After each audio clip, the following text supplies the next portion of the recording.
ಭಾರೀ ಮಳೆಗೆ ಕಾರವಾರ ತತ್ತರಿಸಿ ಹೋಗಿದೆ. ಸೂರಿಲ್ಲದೆ ಕಣ್ಣೀರು ಹಾಕಿದ್ದ ಉಳುವರೆ ಮೀನುಗಾರರ ನೋವಿಗೆ ಧ್ವನಿಯಾದಂತಹ ರಿಪಬ್ಲಿಕ್ ಕನ್ನಡದ ವರದಿ ಇಂಪ್ಯಾಕ್ಟ್ ಆಗಿದೆ. ರಿಪಬ್ಲಿಕ್ ಕನ್ನಡ ವರದಿ ಬೆನ್ನಲ್ಲೇ ಉಳುವರೆಗೆ ಸಚಿವ ಭೇಟಿಯನ್ನ ನೀಡಿದ್ರು. ಇವರ ಜೊತೆ ಕಾರವಾರ ಶಾಸಕ ಸತೀಶ್ ಸೇಲ್, ಡಿಸಿ ಲಕ್ಷ್ಮೀಪ್ರಿಯಾ, ಜಿಲ್ಲಾ ವರಿಷ್ಠಾಧಿಕಾರಿ ನಾರಾಯಣ ಸಮೇತ ಸ್ಥಳಕ್ಕೆ ಭೇಟಿಯನ್ನ ನೀಡಿ ಪರಿಹಾರದ ಭರವಸೆಯನ್ನ ಕೊಟ್ಟಿದ್ದಾರೆ. ವಿವಾದಕ್ಕೆ ಕಾರಣವಾಗ್ತಾ ಇದೆ ಸರ್ಕಾರದ ಸುತ್ತೋಲೆ. ರಾಜ್ಯ ಸರ್ಕಾರ ಹೊರಡಿಸಿದ ಒಂದು ಸುತ್ತೋಲೆ ಈಗ ವಿವಾದದ ಕಿಡಿಯನ್ನ ಹೊತ್ತಿಸಿದೆ. ಶಾಲಾ ಮೈದಾನ ಅಥವಾ ಶಾಲಾ ಆವರಣದಲ್ಲಿ ಶೈಕ್ಷಣಿಕೇತರ ಚಟುವಟಿಕೆಗಳಿಗೆ ಅವಕಾಶ ನೀಡಬಾರದು ಎಂಬ ಸರ್ಕಾರದ ಸುತ್ತೋಲೆ ಸದ್ಯ ಕರಾವಳಿಯಲ್ಲಿ ಆಕ್ರೋಶಕ್ಕೆ ಕಾರಣವಾಗಿದೆ. ಮುಂದಿನ ತಿಂಗಳಿಂದ ಗಣೇಶೋತ್ಸವ, ಕೃಷ್ಣ ಜನ್ಮಾಷ್ಟಮಿ ಸೇರಿದಂತೆ ಹಿಂದೂ ಧಾರ್ಮಿಕ ಕಾರ್ಯಕ್ರಮಗಳು ಶುರುವಾಗುತ್ತೆ. ಈಗಾಗಲೇ ಎಲ್ಲ ತಯಾರಿ ನಡೀತಾ ಇದೆ. ಆದರೆ ಶಾಲಾ ಮೈದಾನದಲ್ಲಿ ಆಚರಣೆಗೆ ಅವಕಾಶ ಕೋರಿ ಮನವಿಯನ್ನ ಸಲ್ಲಿಸಿದ್ರೆ ನಿರಾಕರಿಸಲಾಗ್ತಾ ಇದೆಯಂತೆ. ಇದರಿಂದ ಶಾಸಕ ಹರೀಶ್ ಪೂಂಜಾ ಆಕ್ರೋಶವನ್ನ ವ್ಯಕ್ತಪಡಿಸಿದ್ದಾರೆ. ಹೊಳೆನರಸೀಪುರ ಶಾಸಕ ಎಚ್.ಡಿ. ರೇವಣ್ಣರ ಗ್ರಹಗತಿಯೇ ಸರಿ ಇಲ್ಲದಂತೆ ಕಾಣಿಸ್ತಾ ಇದೆ. ಏಟಿನ ಮೇಲೆ ಏಟು, ಪೆಟ್ಟಿನ ಮೇಲೆ ಪೆಟ್ಟು ಬೀಳ್ತಾ ಇದೆ. ಹರದನಹಳ್ಳಿಯ ದೇವೇಶ್ವರ ಗುಡಿಯಲ್ಲಿ ಪೂಜೆ ಸಲ್ಲಿಸಲು ಹೋಗಿದ್ದಾಗ ರೇವಣ್ಣ ಕಾಲು ಜಾರಿ ಬಿದ್ದಿದ್ದು ಪಕ್ಕೆಲುಬಿಗೆ ಪೆಟ್ಟು ಬಿದ್ದಿದೆ. ಕೂಡಲೇ ಹೊಳೆನರಸೀಪುರ ಆಸ್ಪತ್ರೆಗೆ ಕರೆದೊಯ್ದು ಚಿಕಿತ್ಸೆಯನ್ನು ಕೊಡಿಸಲಾಗಿದೆ. ಕನ್ನಡಿಗರ ಮೀಸಲಾತಿ ಕಾಯ್ದೆಗೆ ಸರ್ಕಾರ ಬ್ರೇಕ್ ಹಾಕಿದೆ. ಕೆಲವು ಸಚಿವರು ಖಾಸಗಿ ಕಂಪನಿಗಳ ಅಸಮಾಧಾನದ ಹಿನ್ನೆಲೆ ರಾಜ್ಯ ಸರ್ಕಾರ ಮೀಸಲಾತಿ ಕಾಯ್ದೆಯನ್ನ ತಡೆ ಹಿಡಿದಿದೆ. ಮುಂದಿನ ಸಂಪುಟ ಸಭೆಯಲ್ಲಿ ಚರ್ಚಿಸಿ ತೀರ್ಮಾನವನ್ನ ತೆಗೆದುಕೊಳ್ತೇವೆ ಅಂತ ಸಿಎಂ ಸಿದ್ದರಾಮಯ್ಯ ಎಕ್ಸ್ ಖಾತೆಯಲ್ಲಿ ಪೋಸ್ಟ್ ಮಾಡಿದ್ದಾರೆ. ಧಾರವಾಡದಲ್ಲಿ ಇರಾನಿ ಜನರು ಮೊಹರಂ ಹಬ್ಬವನ್ನ ವಿಶೇಷವಾಗಿ ಆಚರಣೆ ಮಾಡಿದ್ದಾರೆ. ಇರಾನಿಗರು ಮೊಹರಂ ಹಬ್ಬವನ್ನ ಶೋಕ ದಿನವಾಗಿ ಆಚರಿಸಿದರು. 2 ಕೈಗಳಿಂದ ಎದೆಗೆ ಹೊಡೆದುಕೊಂಡು, ಬ್ಲೇಡ್ಗಳಿಂದ ಎದೆಗೆ ಹೊಡೆದುಕೊಂಡು ಇರಾನಿಗರು ಮೊಹರಂ ಹಬ್ಬವನ್ನ ಆಚರಿಸಿದ್ದಾರೆ.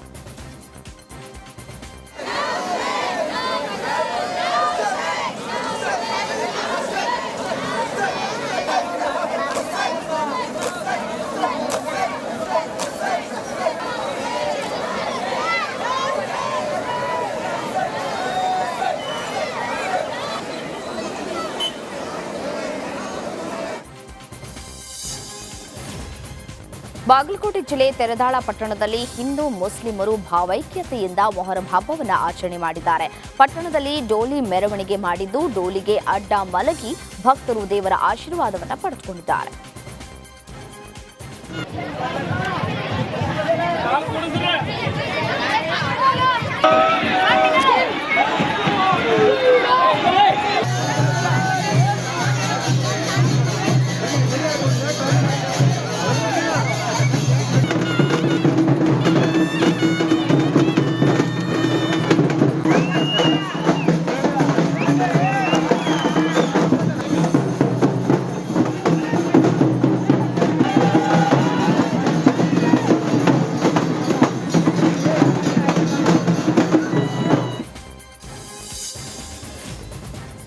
ಗದಗ ಜಿಲ್ಲೆಯ ನರಗುಂದ ಪಟ್ಟಣದಲ್ಲಿ ಮೊಹರಂ ಕೊನೆ ದಿನವಾದ ಹಿನ್ನೆಲೆ ಪಾಂಚಾಗಳ ಮೆರವಣಿಗೆಯನ್ನ ಮಾಡಿದ್ರು. ಪಟ್ಟಣದ ಜಮಲಾಪುರ ಓಣಿಯಲ್ಲಿ ಭಕ್ತರು ಒಂದೆಡೆ ಸೇರಿ ಮೆರವಣಿಗೆಯನ್ನ ಮಾಡಿದ್ರು.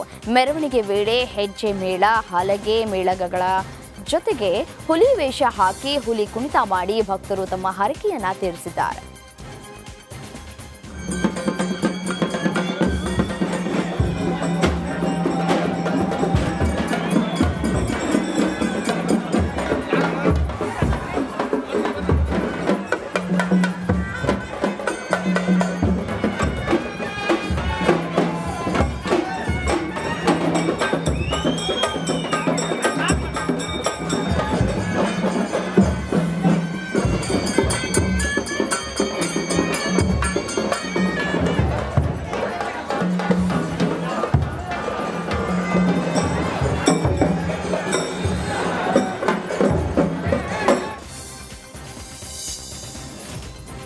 ತುಂಗಭದ್ರಾ ನದಿ ದಡದಲ್ಲಿ ಅನಾಮಧೇಯ ವ್ಯಕ್ತಿಯ ಶವ ಪತ್ತೆಯಾಗಿರುವ ಘಟನೆ ವಿಜಯನಗರದ ಹೂವಿನ ಹಡಗಲಿ ತಾಲೂಕಿನ ಅಂಗ್ಲಿ ಗ್ರಾಮದಲ್ಲಿ ನಡೆದಿದೆ. ನದಿಯಲ್ಲಿ ಮನುಷ್ಯನ ಶವ ತೇಲಿ ಬರ್ತಾ ಇರುವುದನ್ನು ಸ್ಥಳೀಯರು ಗಮನಿಸಿ ಪೊಲೀಸರಿಗೆ ಮಾಹಿತಿಯನ್ನು ನೀಡಿದರು.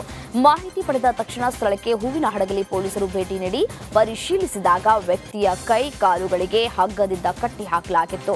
ವ್ಯಕ್ತಿಯ ಗುರುತು ಪತ್ತೆಯಾಗಿಲ್ಲ.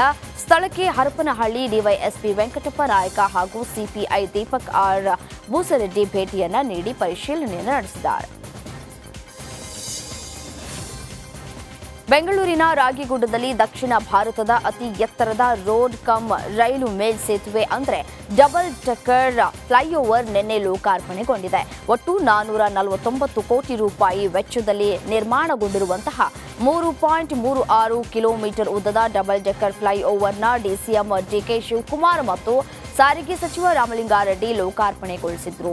ಬಳಿಕ ಖುದ್ದು ಡಿಕೆ ಶಿವಕುಮಾರ್ ಅವರೇ ಫ್ಲೈಓವರ್ ರಸ್ತೆಯಲ್ಲಿ ಕಾರು ಓಡಿಸುವ ಮೂಲಕ ಪ್ರಾಯೋಗಿಕ ವಾಹನ ಸಂಚಾರಕ್ಕೆ ಚಾಲನೆಯನ್ನು ನೀಡಿದರು. ಕಾರ್ನಲ್ಲಿ ಡಿಕೆಶಿ ಜೊತೆ ಸಚಿವ ರಾಮಲಿಂಗಾರೆಡ್ಡಿ ಅವರು ಕೂಡ ಕುಳಿತಿದ್ರು. ಯುವಕ ಹೊಳೆಗೆ ಹಾರಿ ಆತ್ಮಹತ್ಯೆ ಮಾಡಿಕೊಂಡಿರುವಂತಹ ಘಟನೆ ಮಂಗಳೂರಿನಲ್ಲಿ ನಡೆದಿದೆ. ಕಾಣಿಯೂರಿನ ನಿವಾಸಿ ಸುರೇಶ್ ನಾಪತ್ತೆಯಾದಂತಹ ಯುವಕನಾಗಿದ್ದು 2 ದಿನದಿಂದ ಹುಡುಕಾಟ ನಡೆಸಿದ್ರೂ ಸುರೇಶ್ ಪತ್ತೆಯಾಗಿಲ್ಲ. ಈ ಹಿನ್ನೆಲೆ ಸುರೇಶನ ಸಹೋದರ ಚಿದಾನಂದ ಬೆಳ್ಳಾರೆ ಠಾಣೆಗೆ ದೂರನ್ನ ನೀಡಿದ್ರು. ಸ್ಥಳೀಯರು ಹುಡುಕಾಟವನ್ನ ನಡೆಸ್ತಾ ಇದ್ದರ ಸಂದರ್ಭದಲ್ಲಿ ಕಾಪೇಜಾಲು ಹೊಳೆ ಬದಿಯಲ್ಲಿ ಶರ್ಟ್ ಮತ್ತು ಛತ್ರಿ ಪತ್ತೆಯಾಗಿದ್ದು ಹೊಳೆಗೆ ಬಿದ್ದಿರಬಹುದು ಎನ್ನುವಂತಹ ಸಂಶಯ ಬಂದಿದ್ದು ಇನ್ನು ಅಗ್ನಿಶಾಮಕ ದಳದಿಂದ ಯುವಕನಿಗಾಗಿ ಹುಡುಕಾಟವನ್ನ ನಡೆಸಲಾಗ್ತಾ ಇದೆ. ತಂಗಿ ಮದುವೆಗೆ ಸಾಲ ಮಾಡಿ ತೀರಿಸಲು ಅಣ್ಣ ಕಳ್ಳತನಕ್ಕೆ ಇಳಿದಿರುವಂತಹ ಘಟನೆಯು ಬೆಂಗಳೂರಿನಲ್ಲಿ ನಡೆದಿದೆ.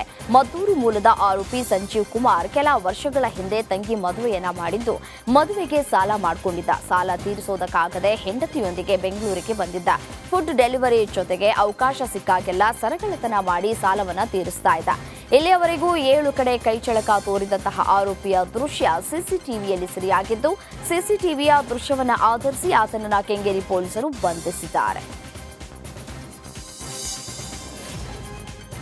ಅನ್ನಕ್ಕೆ ತರಕಾರಿ ಎಲ್ಲ ಹಾಕಿ ಒಳ್ಳೆ ತರಕಾರಿ ಸಾಂಬಾರ್ ಮಾಡೋಣ ಅಂತ ಅಂದ್ಕೊಂಡವರು ತಮ್ಮ ಪ್ಲಾನ್ ಚೇಂಜ್ ಮಾಡ್ಕೊಳ್ಳೋದು ಉತ್ತಮ. ಯಾಕಂತಂದ್ರೆ ಮಾರ್ಕೆಟ್ನಲ್ಲಿ ತರಕಾರಿ ಬೆಲೆ ಜಾಸ್ತಿ ಆಗಿದೆ. ಟೊಮ್ಯಾಟೊ ಬೆಲೆ 80 ರೂಪಾಯಿಗೆ ಏರಿಕೆಯಾಗಿದ್ದು ಗ್ರಾಹಕರ ಜೇಬನ್ನ ಸುಡ್ತಾ ಇದೆ. ಕ್ಯಾರೆಟ್ 100 ರೂಪಾಯಿ ಆಗಿದ್ರೆ ಬೀನ್ಸ್ 60ರಿಂದ 70 ರೂಪಾಯಿ, ಹೂಕೋಸು 40 ರೂಪಾಯಿ, ಬೆಂಡೆಕಾಯಿ 50 ರೂಪಾಯಿ ಆಗಿದೆ. ಎಲ್ಲ ರೇಟ್ ಜಾಸ್ತಿ. ಗೋರಿಗೆ ಎಲ್ಲ ಉಡ್ಡ ಕಟ್ಟಿದ್ದು 20 ರೂಪಾಯಿ ಉಡ್ಡ. ಎಲ್ಲ ರೇಟ್ ಜಾಸ್ತಿ. ನುಗ್ಗೆಕಾಯಿ ರೇಟ್ ಜಾಸ್ತಿ.